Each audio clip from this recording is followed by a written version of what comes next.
2023년 4월 10일 새벽기도에 오신 여러분을 주님의 이름으로 환영합니다.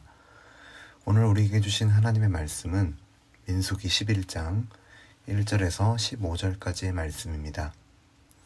구약성경 213면에 있는 민수기 11장 1절에서 15절까지의 하나님의 말씀을 제가 봉독하겠습니다. 여호와께서 들으시기에 백성이 악한 말로 원망하매 여호와께서 들으시고 진노하사 여호와의 불을 그들 중에 붙여서 진영 끝을 사르게 하시매 백성이 모세에게 부르짖음으로 모세가 여호와께 기도하니 불이 꺼졌더라. 그곳 이름을 다베라라 불렀으니 이는 여호와의 불이 그들 중에 붙은 까닭이었더라. 그들 중에 섞여 사는 다른 인종들이 탐욕을 품음에 이스라엘 자손들도 다시 울며 이르되 누가 우리에게 고기를 주어 먹게 하랴. 우리가 애굽에 있을 때에는 값없이 생선과 오이와 참외와 부추와 파와 마늘들을 먹은 것이 생각나거늘 이제는 우리의 기력이 다하여 이 만나 외에는 보이는 것이 아무것도 없도다 하니 만나는 가시와 같고 모양은 진주와 같은 것이라. 백성이 두루 다니며 그것을 거두어 맷돌에 갈기도 하며 절구에 찢기도 하고 가마에 삶기도 하여 과자를 만들었으니 그 맛이 기름 섞은 과자 맛 같았더라. 밤에 이슬이 진영에 내릴 때에 만나도 함께 내렸더라. 백성의 온 종족들이 각기 자기 장막문에서 우는 것을 모세가 들으니라. 이러므로 여호와의 진노가 심히 크고 모세도 기뻐하지 아니하여 모세가 여호와께 여짜오되 어찌하여 주께서 종을 괴롭게 하시나이까. 어찌하여 내게 주의 목전에서 은혜를 입게 아니하시고 이 모든 백성을 내게 맡기사 내가 그 짐을 지게 하시나이까. 이 모든 백성을 내가 배웠나이까. 내가 그들을 낳았나이까. 어찌 주께서 내게 양육하는 아버지가 젖 먹는 아이를 품듯 그들을 품에 품고 주께서 그들의 열조에게 맹세하신 땅으로 가라 하시나이까. 이 모든 백성에게 줄 고기를 내가 어디서 얻으리이까. 그들이 나를 향하여 울며 이르되 우리에게 고기를 주어 먹게 하라 하온즉 책임이 심히 중하여 나 혼자는 이 모든 백성을 감당할 수 없나이다.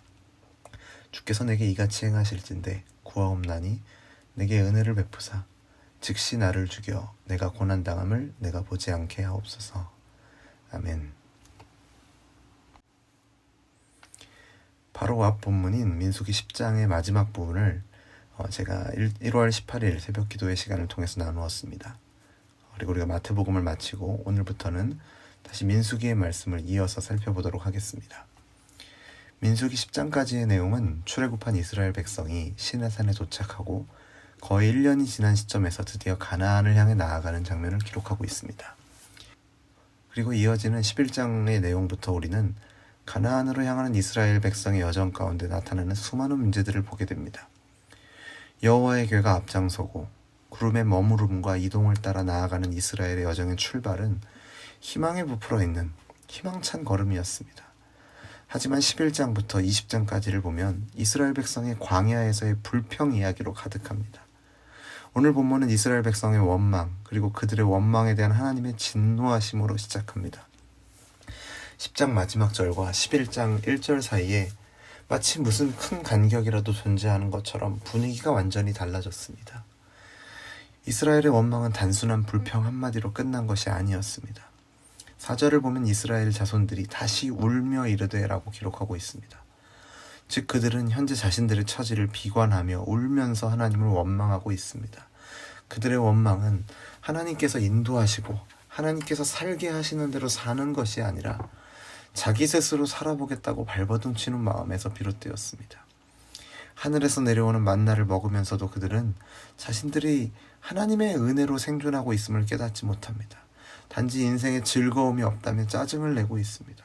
그들이 요구하는 인생의 즐거움은 무엇입니까? 그들이 애굽에서 먹었던 것들입니다.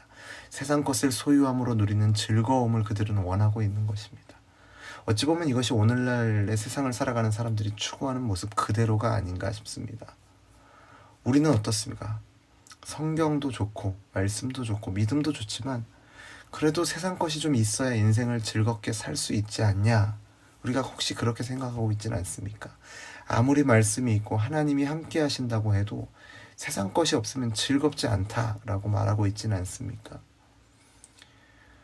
우리도 사실은 말로는 하나님이 함께 하시는 즐거움을 말하지만 정작 즐거움은 세상의 것을 소유한 데서 얻고 있는 그런 우리의 모습을 보게 됩니다. 그리고 본문에 등장하는 이스라엘의 모습과 크게 다르지 않다라는 것을 우리는 깨닫게 됩니다.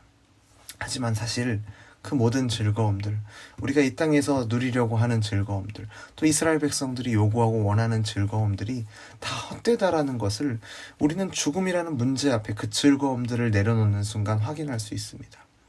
죽음 앞에서는 장사가 없다라는 말이 있죠. 죽는 순간 세상의 모든 것은 물거품이 되어버립니다.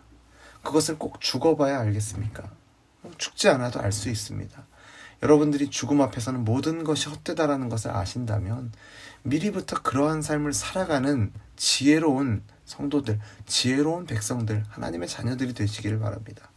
세상의 것들이, 세상의 소유가 나를 지켜주는 것이 아니라 하나님이 나를 지켜주시며 세상 것을 즐거움으로 삼는 것이 아니라 하나님을 나의 평안과 즐거움으로 삼고 인생을 살아가시는 저와 여러분이 되기를 주님의 이름으로 축원합니다.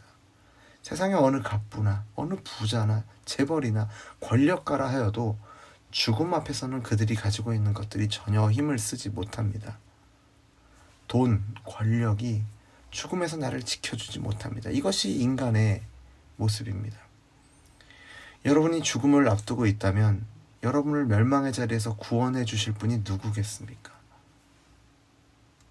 여러분이 이것을 안다면 지금 하나님의 은혜로 숨을 쉬며 살아가는 이 순간 우리의 머릿속은 예수님으로 가득 채워져 있어야 하고 우리의 마음은 천국으로 충만해야 합니다. 그렇게 되면 날마다 주어진 삶에 감사하며 주님을 아는 것으로 인해 즐거워하며 하루하루를 하나님 앞에 충실하게 살아갈 수 있지 않겠습니까? 그런데 오늘 본문에 등장하는 이스라엘은 어떻습니까? 그들의 머릿속에는 애굽의 것으로 가득 차 있었습니다. 그것이 있어야 살 수 있다고 생각한 것입니다. 생명은 하나님의 주관 아래에 있는데 세상 것이 있어야 살 수 있다고 생각한 것입니다. 마치 돈만 있으면 내가 원하는 것은 모두 가질 수 있고 세상을 얼마든지 즐겁게 살아갈 수 있다는 생각과 마찬가지이죠. 이러한 생각이 머릿속에 가득 차 있다면, 이러한 생각이 마음을 지배하고 있다면 하나님이 살게 하시는 대로 살아간다라는 것, 그리고 그 가운데 감사한다라는 것은 꿈에도 생각할 수 없는 일 아니겠습니까? 그래서 항상 불평과 원망이 터지게 되는 것이죠. 사실 이스라엘의 지난 역사를 보면 그들은 수많은 실패와 불평을 이미 저질렀습니다. 하지만 그럼에도 불구하고 하나님은 그들의 모든 필요를 충족시키셨습니다. 왜냐하면 하나님은 자신이 맺으신 언약에 신실하신 하나님이시기 때문입니다. 그러한 하나님 앞에서, 여호와 하나님의 전적인 인도하심 앞에서 언약 백성들은 그분을 향한 신뢰와 감사를 표현하는 것이 마땅했습니다. 하지만 지금 그들을 보십시오. 그들은 하나님을 감사와 찬양의 대상으로 여기기보다는 원망의 대상으로 여기고 불평하고 있습니다. 이들의 모습을 보면서 우리 자신을 돌아보게 됩니다. 이미 우리에게 베풀어 주신 하나님의 은혜, 하나님이 행하신 일들을 쉽게 잊어버리고 불평하고 원망하는 그 모습에서 어찌나 우리의 모습이, 저 자신의 모습이 떠오르는지 말씀을 준비하며 많은 반성과 회개를 하게 되었습니다. 상황과 환경으로 인한 것이 아니라 변함없으시고 선하신 하나님으로 인해 절대 감사를 드리는 저와 여러분이 되기를 주님의 이름으로 축원합니다. 그런데 본문을 보면 이스라엘 백성만 원망을 하는 것이 아니라 백성을 인도하는 지도자의 위치에 있는 모세까지도 원망을 합니다. 모세의 원망의 내용이 무엇입니까? 11절부터 보면 여짜오되 어찌하여 주께서 종을 괴롭게 하시나이까? 어찌하여 내게 주의 목전에서 은혜를 입게 아니하시고 이 모든 백성을 내게 맡기사 내가 그 짐을 지게 하시나이까? 이 모든 백성을 내가 배웠나이까? 내가 그들을 낳았나이까? 어찌 주께서 내게 양육하는 아버지가 젖 먹는 아이를 품듯 그들을 품에 품고 주께서 그들의 열조에게 맹세하신 땅으로 가라 하시나이까? 이렇게 하나님을 향해서 원망합니다. 15절을 보면 아예 그 원망의 절정이 나오죠. 구하옵나니 내게 은혜를 베푸사 즉시 나를 죽여 내가 고난당함을 내가 보지 않게 하옵소서. 여러분, 출애굽의 과정에서 우리가 볼 수 있는 하나의 패턴이 있습니다. 오늘 본문의 앞부분에서도 사실 볼 수 있는 부분이죠. 그것은 이스라엘 백성들이 하나님께 원망하고 불평하면 하나님께서 그들을 향해서 진노하시고 그 진노함에 대해서 모세가 중보하면 하나님이 그 진노를 거두시고 그 장소에 이름을 짓는 식의 전개가 보통 출애굽의 과정에서 반복되는 그런 모습입니다. 그런데 오늘 본문은 백성을 꾸짖거나 하나님께 중보의 기도를 드려야 하는 모세의 모습이 아니라 백성들과 마찬가지로 하나님을 향해서 원망하는 모세의 모습을 보여줍니다.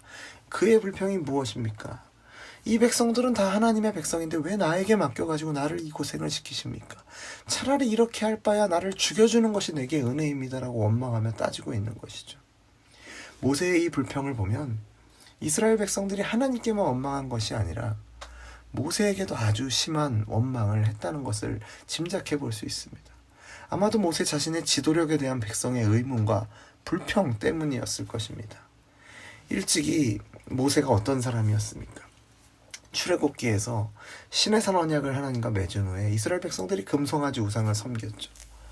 그런 신부를 향해서, 그런 이스라엘을 향해서 하나님 진노하실 때 출애굽기 33장을 보면 하나님께서 이렇게 말씀하시죠. 모세, 네가 애굽에서 인도해낸 너의 백성을 데리고 약속의 땅으로 가라. 내가 너희를 거기로 들어가게 하겠지만 나는 너희와 같이 가진 않을 거다. 내가 가는 길에 너희를 진멸할까 함이다. 이렇게 하나님 말씀하시죠. 내 백성이 아니고 모세 너의 백성이라고 말씀하십니다. 그 하나님 앞에서 모세가 어떻게 기도했습니까? 하나님 은혜를 베풀어 주시고 이 족속을, 이 백성들을 주의 백성으로 여겨주십시오. 그렇게 간구하며 하나님과 이스라엘 백성들의 동행을 지켜냈던 그 모세가 오늘 본문을 보면 그 백성들과 자신을 구분해서 표현하면서 거리감을 표현하고 있습니다. 하나님을 향한 모세의 불평과 원망을 보면 나 혼자 이 모든 백성 감당할 수 없습니다. 이렇게 표현하고 있습니다. 그들의 요구, 이스라엘 백성들의 요구와 불평을 감당할 수 없는 자신의 한계 앞에서 몸부림치는 그런 모세의 모습을 보게 되죠. 이렇게 절망하는 모세를 향해서 하나님 어떻게 반응하십니까? 16절 이후에 남은 11장의 말씀을 통해서 하나님의 구체적인 반응을 볼 수 있습니다. 하지만 그 내용을 다 우리가 일일이 확인하지 않아도 우리는 모세의 절망 앞에서 하나님께서 어떻게 반응하셨는지를 알 수 있습니다. 오늘 본문 후반부의 모세의 모습 어떻습니까? 무거운 책임감과 자신의 무력함 앞에서 절망하고 있습니다. 끊임없이 불평하는 백성들로 인해 차라리 자신을 죽여달라고, 그것이 자기에게 은혜를 베푸는 것이라고까지 말하면서 하나님 앞에 기도하고 있습니다. 이런 모세의 모습은 훗날 로뎀나무 아래에 앉아서 자신의 생명을 거두어 달라고 간구했던 엘리야를 생각나게 하는 내용이기도 합니다. 모세와 엘리야 비슷한 모습을 보입니다. 하나님 앞에 나를 죽여달라고 이야기합니다. 그런데 여러분, 놀라운 것은 이 두 사람이 변화산에서 예수님과 함께 나타났던 인물들이라는 것입니다. 이후에 일어날 변화산 사건을 통해서 그들의 인생을 우리는 짐작해 볼 수 있습니다. 그들의 인생의 결과가 어떠했는지 우리는 알 수 있습니다. 그들이 생각하고 기대했던 것 이상으로 하나님께서는 그들을 위해 좋은 것을 준비해 주셨다는 것을 우리는 알게 되는 것이죠.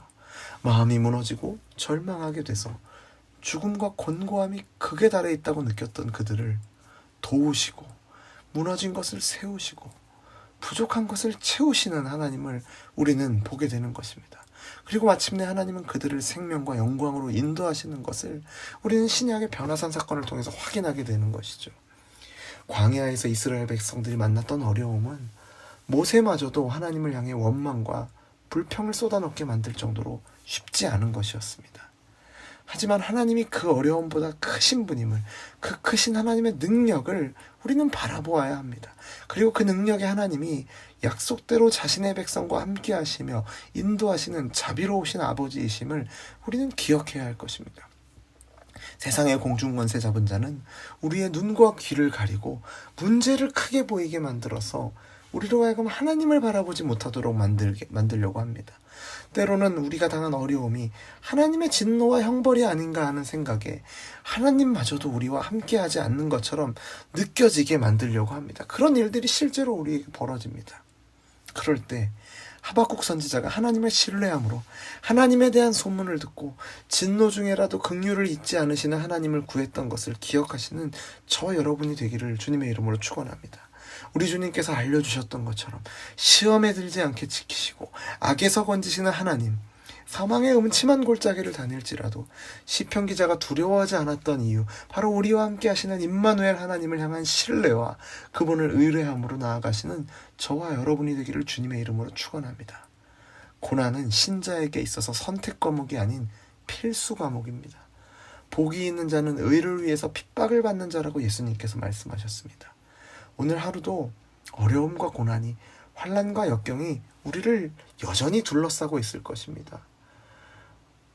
그 가운데서, 그 고난 속에서 함께 하시는 하나님을 구하시고 만나시는, 동행하시는 하나님으로 인해서 원망하기보다는 감사하며 주님이 약속하신 승리를 바라보며 그 승리를 맛보는 삶을 살아가시는 저와 여러분이 되기를 주님의 이름으로 축원합니다. 기도하겠습니다. 언제나 우리와 함께 하시며 우리를 인도하시는 하나님 아버지, 어린아이와 같이 눈앞에 보이지 않으면 지난날 베푸셨던 크신 은혜를 잊고 울며 불평하는 우리의 연약함을 용서하여 주옵소서. 감당하기 힘든 어려움 속에서도 하나님도 나와 함께 하지 않으시는 것처럼 여겨지는 그 자리에서도 하나님이 우리와 함께 하신다는 그 약속은 변치 않음을 기억하는 우리가 되게 하여 주옵소서. 오히려 고난과 문제를 하나님을 구하고 더 깊이 하나님의 능력을 경험하는 자리가 되도록 구하는 우리가 되도록 주님 우리를 인도하여 주옵소서. 이스라엘 백성과 같이 원망과 불평 그리고 불신으로 대하는 우리를 긍휼히 여겨주시고 먼저 다가와 은혜의 손길 내밀어 주심을 감사하는 우리가 되게 하여 주옵소서. 하나님을 온전히 신뢰하는 믿음을 우리에게 주시옵소서. 믿음이 우리에게서 나오지 않음을 고백합니다. 하나님의 도움이 필요합니다. 도우시는 그 은혜로 불평과 원망으로 점철된 인생이 아니라 그리 아니하실지라도 감사하는, 믿음으로 살아가는, 하나님으로 인해 감사하고 찬양하는 복된 인생 되도록 오늘 하루도 우리를 지켜 주옵소서. 도우실 것을 믿으며 예수님 이름으로 기도드립니다. 아멘. 우리 주 예수 그리스도의 은혜와 하나님의 사랑과 성령 하나님의 교통하심이 문제와 어려운 현실로 인해 하나님을 원망하고 불평하던 지난날의 모습에서 문제와 현실은 여전하더라도 하나님으로 인해 감사하는 아름다운 삶 살기를 소원하는 우리 열린비전교회 모든 성도들 가운데 오늘 하루의 우리의 삶의 걸음 가운데 이제로부터 영원토록 항상 함께 있을지어다. 아멘.